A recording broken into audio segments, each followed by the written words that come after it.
You are sitting in complete darkness right now. Not the kind of darkness you get when you turn off the lights and your eyes adjust. Not the soft dark of a bedroom. I mean absolute darkness.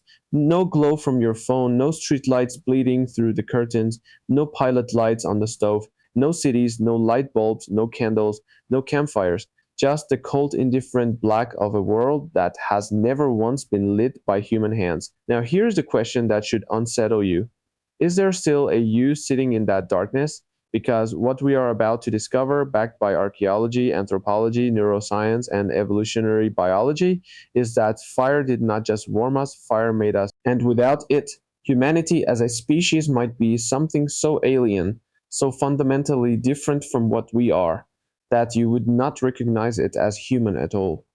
This is what if humans had never discovered fire, and it goes deeper than you think. Let us set the clock back, way back. The year is roughly 1 million BCE. Homo erectus, our direct ancestor, walks across the African savanna. Tall, upright, surprisingly intelligent by the standards of the animal kingdom. They make tools, they form groups, they communicate in almost every way that matters. They are almost human.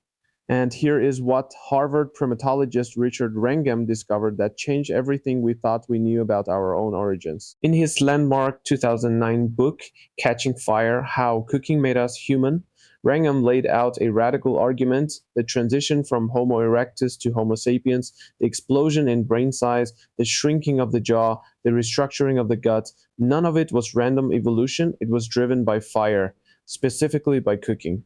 Here is why that matters so much. Raw food, the diet of every other primate on Earth, requires enormous energy to digest. A chimpanzee spends up to 6 hours a day chewing. Their intestines are massive, their jaw muscles so powerful they anchor all the way to the top of their skull. Their brains, relative to their body size, are small, not because they are unintelligent, but because the gut competes with the brain for energy resources and the gut wins. Fire changed that equation completely. Cooking breaks down the cellular walls of food before it enters your body.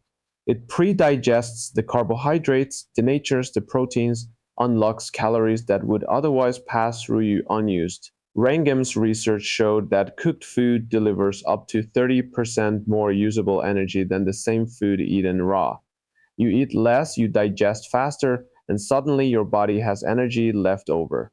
Energy that evolution promptly redirected to the brain. Over roughly 800,000 years, the human brain nearly tripled in size. Our jaws shrank, our gut shortened, the enormous chewing muscles that once anchored to our skulls disappeared, unlocking the expansion of the cranium itself. A 2012 study published in the Proceedings of the National Academy of Sciences confirmed that the timing of these anatomical changes maps almost precisely onto the archaeological evidence for controlled fire use. So here's the first thing you need to understand. Without fire, we do not get big brains. Without big brains, we do not get language at the level we have it. Abstract thought, symbolic reasoning, or long-term planning at any meaningful scale. But that is just the beginning, because fire did not only change what happened inside our skulls, it changed what happened after dark. Think about what darkness meant to a pre-fire hominid. The moment the sun dropped below the horizon, you were prey. Africa's megafauna, lions, leopards, hyenas, the now extinct Dinophalis, a saber-toothed predator that evolutionary biologists believe specifically targeted early hominids, owned the night. You climbed trees, you huddled, you did not sit on the open ground in a group after sunset. Fire ended that. Anthropologist Polly Wiesner of the University of Utah published a remarkable study in 2014 in the Proceedings of the National Academy of Sciences, where she analyzed the conversations of the Juhon Bushmen of the Kalahari, one of the oldest continuous cultures on Earth. Her finding was striking. During the day, their conversation was dominated by practical matters: work, food, complaints, economics, but around the night fire, something shifted entirely. 81% of nighttime conversation was storytelling, myth, memory, imagination, the projection of the self into other people's minds across time. What Wiesner argued, and what many anthropologists have since supported, is that the campfire was the original social technology. It extended the social day. It gave our ancestors hours they did not have before to do the one thing that separates us most completely from every other species: tell each other stories. And stories are not trivial. Stories are how humans encode knowledge across generations without writing. They are how moral systems are built, how identity is formed, how tribes hold themselves together over time. Without fire, you lose the night. And when you lose the night, you might lose the very mechanism by which human culture first became sophisticated enough to compound itself. Here's where it gets even darker. Without fire, you almost certainly do not survive the cold. Homo sapiens evolved in Africa, but the fossil record shows our ancestors began migrating out of Africa roughly 70,000 years ago into environments our bodies were not designed for: into Europe, into Central Asia, into Siberia. These are places where winter temperatures regularly drop below freezing, and the human body, stripped of fur by millions of years of evolution in the tropics, has almost no cold tolerance without technological intervention. Fire was that intervention. It was the portable climate. Without it, the out of Africa migration almost certainly stalls. And if it stalls, let us talk about where humanity ends up if we can never leave Africa.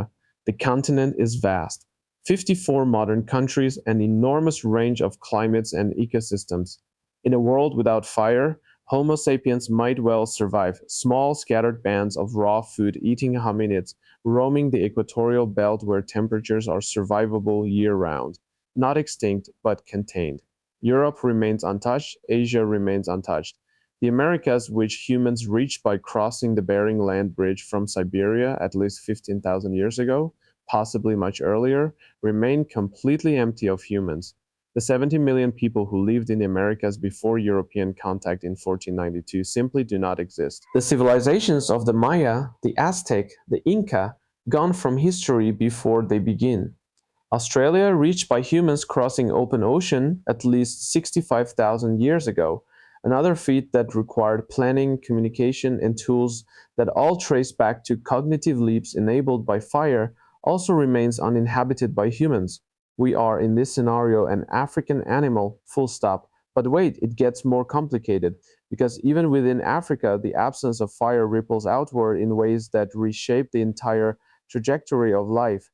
Agriculture, which historians almost universally identify as the single most transformative event in human history, requires fire. Not just for cooking the harvest, but for slash and burn clearing of forest land, for firing the clay pots that store grain, for smelting the tools that work the fields. The agricultural revolution of roughly 10,000 BCE does not happen. No agriculture means no food surplus. No food surplus means no cities. Without cities, you have no specialization of labor, no class of people freed from the daily task of finding food to become priests, soldiers, engineers, philosophers, or scientists. The entire pyramid of civilization, every layer of it rests on a foundation of stored food. And stored food rests on agriculture, and agriculture rests in critical ways on fire. You see where this goes. No writing, no mathematics beyond basic counting, no organized religion at the scale we know it. No armies, no empires, no medicine beyond herbal remedies, no metallurgy, because smelting copper requires temperatures of 185 degrees Celsius, iron requires 1538 degrees Celsius, and you do not reach those temperatures by rubbing two sticks together under ideal conditions. You reach them with a forge, no Bronze Age, no Bronze Age, no Iron Age, no Iron Age, no Industrial Revolution. The entire staircase of technological civilization collapses at the first step. But here's the thing that should really make you stop and think. We have been talking about what humans build without fire. But what about what humans are without fire? This is where it gets genuinely strange. Remember Wrangham's argument that cooking drove the physical evolution of Homo sapiens? Well, evolution does not work on a human timescale. It works on a generational timescale over hundreds of thousands of years. If fire never enters the picture, the selective pressure that produced our specific anatomy never materializes. Think carefully about what that means. In a fireless world, the big-jawed, large-gutted, smaller-brained Homo erectus body plan remains optimal. Evolution does not drive toward our configuration because our configuration Thin jaw, short gut, enormous brain is actually expensive and fragile without cooked food to support it. A big brain consumes 20% of the body's total energy budget. Without the caloric efficiency of cooking, you literally cannot afford to run one. So, the species that inhabits the African savanna in our alternate timeline might not be Homo sapiens at all. It might be something closer to Homo erectus, which, for the record, survived for nearly 2 million years on Earth before going extinct. Twice as long as Homo sapiens has existed so far, they were not stupid, they were not failures, they were simply a different answer to the question of how to be a primate. A 2016 study in the journal Nature Human Behavior suggested that without the cognitive leap enabled by cooking, specifically the caloric surplus that allowed for extended childhood, during which the enormous human brain does most of its critical development, we might also lose extended childhood itself. Chimpanzees reach adult brain size by age 3 or 4. Human children do not reach adult brain size until their early 20s. That extended developmental window is where human creativity, language acquisition, and abstract reasoning are built. Shorten that window and you shorten the mind. So the creatures in our fireless world might not only be physically different, they might be cognitively different in ways that make calling them human a matter of philosophical debate rather than simple biology. They would have language. We know this because even great apes can acquire language with training. But would it be recursive language, the kind that lets you say, I believe that she thinks that he wants her to know that, the infinitely embedding sentence structure that underlies all human storytelling, planning, and theory of mind?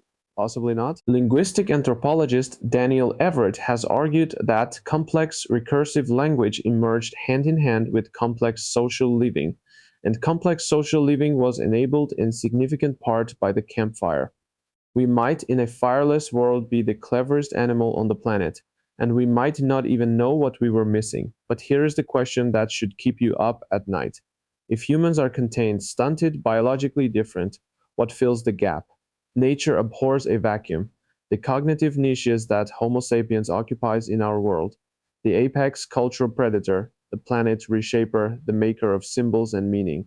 Those niches do not just sit empty forever. Look at the candidates, crows and ravens, already among the most cognitively sophisticated animals on Earth. They use tools. They plan for the future, demonstrated in a 2017 study published in Science by researcher Ken Kabadai. They deceive each other. They hold what appear to be funerals. Their brain-to-body ratio rivals that of great apes. In a world where humans never developed technology past a basic stone tool, corvids have millions of years on an uncontested evolutionary playing field.